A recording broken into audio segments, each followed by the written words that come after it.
Welcome back. तो last की video में हमने देखा था कि मैट्रिक्स का ट्रांसपोज कैसे निकालते हैं, राइट। एक मैट्रिक्स अगर आपको गिवन है ए, तो उसका ट्रांसपोज यानी ए के ऊपर हम टी, इसको बोलते हैं ए ट्रांसपोज। तो ए ट्रांसपोज कैसे निकालते हैं ये हमने लास्ट वीडियो में देखा था। इस वीडियो में जो हमें देखना है वो है प्रॉपर्टीज, और किसकी प्रॉपर्टीज? प्रॉपर्टीज ऑफ ट्रांसपोज हमें देखनी है, राइट। जैसा कि हमारी बात हुई थी, हमें देखना है प्रॉपर्टीज ऑफ ट्रांसपोज, मैट्रिक्स के ट्रांसपोज की प्रॉपर्टीज देखनी। तो पहली प्रॉपर्टी क्या बोलती है? देखिए, फर्स्ट प्रॉपर्टी बोलती है कि ए के ट्रांसपोज का transpose is equal to A itself. ये प्रॉपर्टी क्या बोलती है? अगर आपके पास कोई मैट्रिक्स गिवन है ए, उसका आपने ट्रांसपोज लिया। ट्रांसपोज का मतलब मैं एक बार वापस याद दिला देता हूं। ट्रांसपोज का मतलब होता है रो को कन्वर्ट करना कॉलम में और कॉलम को कन्वर्ट करना रो में। और ट्रांसपोज में क्या होता है? अगर कोई matrix m cross n order का है तो उसका ट्रांसपोज क्या हो जाता है? n क्रॉस m ऑर्डर का हो जाता है, ठीक है। तो a ट्रांसपोज, एक बार आपने ट्रांसपोज लिया, फिर उसका वापस ट्रांसपोज लिया, ठीक है, तो आपको क्या मिलता है? वही मैट्रिक्स वापस मिल जाता है। आप कोई सा भी मैट्रिक्स उठा के देख लीजिए, सपोज 1 2 3 4, इसका आपने एक बार ट्रांसपोज लिया तो आपके पास क्या आ जाएगा? 1 2 3 4, राइट। जो रो है वो कन्वर्ट हो जाएगी कॉलम में और कॉलम कन्वर्ट हो जाएगा रो में। फिर इस बार एक बार और ट्रांसपोज लिया तो क्या आ जाएगा? 1 3 2 4। देखिए, वापस यही मैट्रिक्स मिल गया ना, ठीक है। ऐसे ही दूसरा प्रॉपर्टी हमारा बोलता है कि a प्लस बी का transpose is equal to A transpose plus B transpose, ठीक है। दो मैट्रिक्स हैं। अब यहां पर इंपॉर्टेंट क्या है कि दोनों मैट्रिक्स जो हैं वो सेम ऑर्डर के होने चाहिए, ठीक है। ए और बी जो है उनका ऑर्डर सेम होना चाहिए, ठीक है। तो a प्लस बी का ट्रांसपोज, दो मैट्रिक्स का एडिशन किया, उसका ट्रांसपोज वो किसके इक्वल होता है?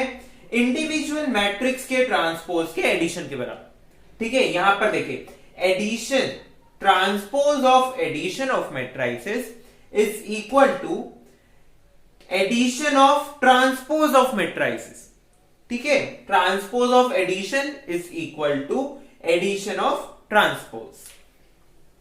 फिर थर्ड प्रॉपर्टी हमारी बोलती है कि अगर किसी मैट्रिक्स में आपने स्केलर का मल्टीप्लाई कर दिया, आपको पता है स्केलर मल्टीप्लिकेशन क्या होता है? नहीं पता है तो पिछले वीडियोस देखिए, आपको समझ आएगा।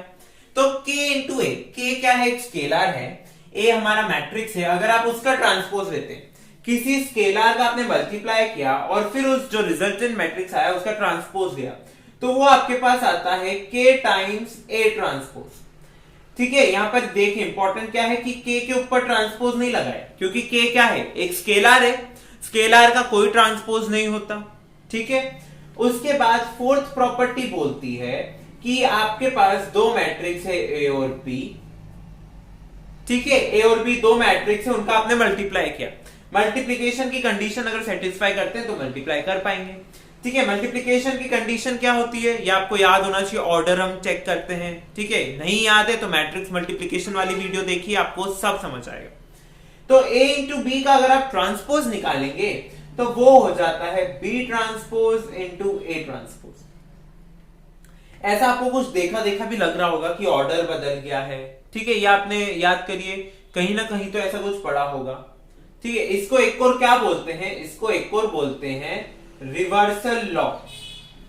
रिवर्सल लॉ, देखिए रिवर्स हो गया ना, ए और बी रिवर्स हो गए, ठीक है।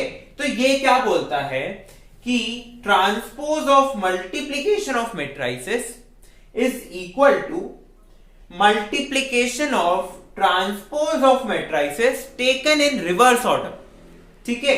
देखिए, transpose of multiplication is equal to multiplication of transpose taken in reverse order. अब ए बी की जगह हो सकता है हमारे पास तीन मैट्रिक्स हो, ए बी सी का ट्रांसपोज, तो कुछ नहीं, C transpose, B transpose, A transpose, कुछ नहीं करना है, रिवर्स करना है ऑर्डर और ट्रांसपोज करना है, ठीक है। इतना सिंपल। अब हम देखते हैं कुछ एग्जांपल्स, ओके। देखिए, क्वेश्चन दिख रहा है आपको। क्वेश्चन क्या बोलता है कि हमारे पास एक मैट्रिक्स है ए, एक मैट्रिक्स है बी, हमें वेरीफाई करना है रिवर्सल लॉ, ठीक है। इसको हम रिवर्सल लॉ बोलते हैं कि ए बी के मल्टीप्लिकेशन का transpose is equal to B transpose into A transpose. तो पहले तो देखिए मल्टीप्लीकेशन हो सकता है कि नहीं, इसका ऑर्डर है 2 क्रॉस 2, 2 क्रॉस 2, फाइनल आंसर आएगा 2 क्रॉस 2 में। ठीक है, जो A इंटू बी आएगा वो आएगा 2 क्रॉस 2 में। तो सबसे पहले तो हम क्या करते हैं, हमें क्या दिख रहा है, क्या निकालना है, A इंटू बी। तो सबसे पहले निकाल लेते हैं A इंटू बी क्या आएगा, 1 2 3 4, 1 2 4 5। अब आपको मैट्रिक्स मल्टीप्लीकेशन पता है, क्या करना होता है, हमें ऐसे मल्टीप्लाई करना होता है, 1 प्लस 6, 2 प्लस 8, 4 प्लस 15, 8 प्लस 20। तो ये आपके पास क्या आ रहा है, 7 10 19 28। ये तो क्या आ गया आपका A इंटू बी। मुझे क्या चाहिए, A इंटू बी का ट्रांसपोज। तो A B transpose is equal to, जो रो है वो कन्वर्ट हो जाएगी कॉलम में, राइट। तो मेरे पास आ जाएगा 7 10 19 28। ये मेरे काय की वैल्यू आ गई, A इंटू बी के ट्रांसपोज की वैल्यू। अब मुझे क्या निकालना है, B ट्रांसपोज A ट्रांसपोज। तो B ट्रांसपोज निकाला पहले मैंने, B ट्रांसपोज मतलब इसका ट्रांसपोज, ये हो जाएगा 1 4 2 5। ओके, और एक और क्या चाहिए मुझे, A का भी ट्रांसपोज चाहिए। A का ट्रांसपोज, इसका ट्रांसपोज क्या हो जाएगा, 1 3 2 4। ये मेरा क्या हो गया, A और B का ट्रांसपोज। अब मुझे क्या निकालना है, B transpose into A transpose. तो B transpose into A transpose, यानी इन दोनों मैट्रिक्स का मल्टीप्लीकेशन। इसको देख के आपको घबराना नहीं है कि ये क्या लिखा है, ये दो मैट्रिक्स ही हैं। ठीक है, जैसे हम A इंटू बी करते हैं वैसे ही ये दो मैट्रिक्स ही है, बस वो हमें ट्रांसपोज का पहले ऑपरेशन अप्लाई करना है। तो B ट्रांसपोज की वैल्यू 1 4 2 5, A ट्रांसपोज की वैल्यू 1 3 2 4। वापस वही मल्टीप्लीकेशन कर दीजिए, तो क्या आ जाएगा, देखिए 1 6 4 15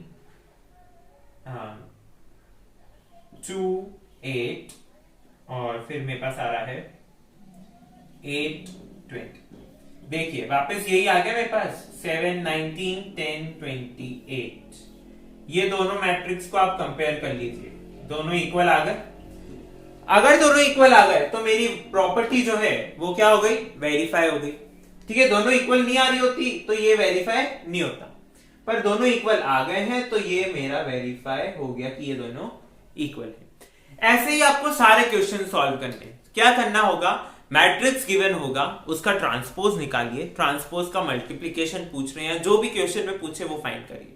ठीक है, प्रॉपर्टीज हमने अभी देखी थी कि एडिशन का भी ट्रांसपोज करना पड़ सकता है, तो हमने ये सब सीख चुके हैं क्या, कि मैट्रिक्स का एडिशन कैसे होता है, मैट्रिक्स का सब्ट्रैक्शन कैसे होता है, इक्वालिटी ऑफ मैट्रिसेस, कि अगर दो मैट्रिक्स इक्वल आ जाएं तो उनको कैसे सॉल्व करते हैं। फिर आपको याद होंगे हमने क्वेश्चन सॉल्व करे थे जिसमें हमने एक्स वाई की वैल्यूज फाइंड करी थी, राइट। तो वैसे क्वेश्चंस यहाँ ट्रांसपोज में भी बन सकते हैं, तो उनको सॉल्व करने का ट्राई करिए। बाकी क्वेश्चंस जो है प्रैक्टिस क्वेश्चंस आपको नोट्स में मिल जाएंगे। नोट्स के लिंक डिस्क्रिप्शन बॉक्स में गिवन है, प्लीज उसे देखें, समझें, और कुछ भी डाउट आने पर हमें कांटेक्ट करें। तब तक के लिए thank you for watching and keep supporting.